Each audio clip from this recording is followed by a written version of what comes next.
दयाल हो दयाल हो दयाल। परमाराध्या श्री श्री ठाकुर चरण मोर प्रणाम। जगत जननी श्री श्री बड़मा चरण मोर प्रणाम। परम पूज्यपाद श्री श्री बड़दा चरण मोर प्रणाम। परम पूज्यपाद श्री श्री आचार्यदेव चरण मोर प्रणाम निवेदन करे। तो यही वीडियो देखुवा समस्त गुरु भाई और माँ मानू मोर रा आंतरिक जय गुरु निवेदन करे। जदि चैनल नुआ अच्छा चैनल को सब्सक्राइब करने भूलें।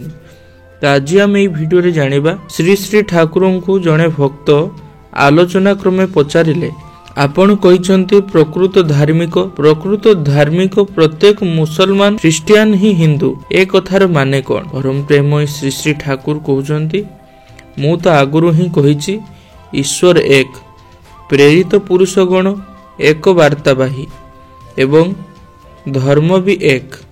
धर्म माने सेही आचार, सेही चिंता, सेही चलन जेउथिरे मनीष सपरिवेश सर्वतोमुखी बंचिबा बढ़िबार पथरे आगे जाए। देश काल पात्र अनुजाई स्व वैशिष्ट्यर अनुसरण रे ताहेले एकर धार्मिक चलन संगे अपरर धार्मिक चलन कौनसी मूलगत विरोध रही पारे ना।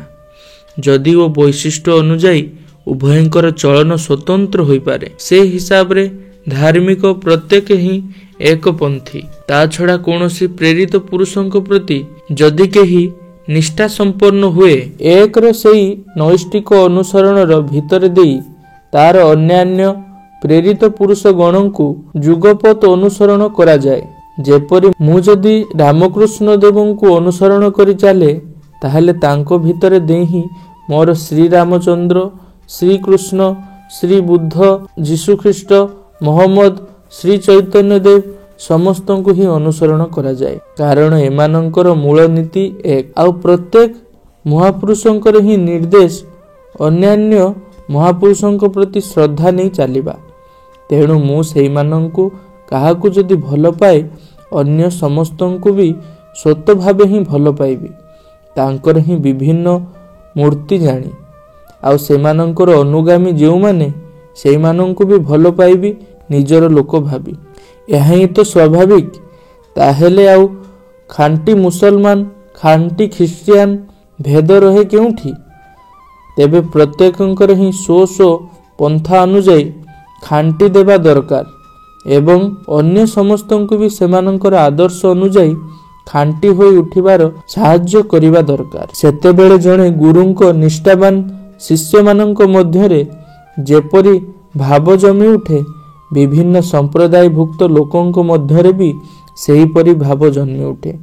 केही काहाकू पर भाबिबो नाही, शत्रु भाबिबो नाही, बरं परमात्मेय बोली ज्ञान करिबो। खली भाई तो मुसलमान किंतु ताकू देखिले कौन तुम मानंकर पर मने हुए किंबा से भी कौन मुसलमान को पर मने करे? ताहेले ही देख विधि माफिक चलिले एकत्व ओ मेल दे ही अछि, किंतु धर्मांतकरण करी जेउ मेल करिवार प्रचेष्टा ता मध्यरे गोल अछि। धर्म कदापि परिपूरणी पितृकोष्ठी ओ पितृपुरुषों को अस्वीकार करिबा को सिखाए ना। एभली शिक्षार भितरे विश्वासघातकतार बीज लुचि रही। तेणु सेथिरे कदापि मनीषर मंगल हुए ना। धर्मर काम हेला मनीष को स्ववैशिष्ट्य रे सुप्रतिष्ठित करिबा, आत्मस्थ करिबा। तार व्यतीत जदि केउठी भी होई थाए ता दूरीभूत करिबा। एही प्रसंगटी आलोचना प्रसंगर चतुर्थ खंड तारीख 6/11/1942 तारीख रे आलोच्य। आजिर भिडियो एटी रखिबा। परिशेष रे समस्तंकर शांति स्वस्ति सुदीर्घ इष्टमय जीवन परम पितांग निकट रे कामना करी आजिर आलोचना को एहिटी शेष करूछि। जय गुरु।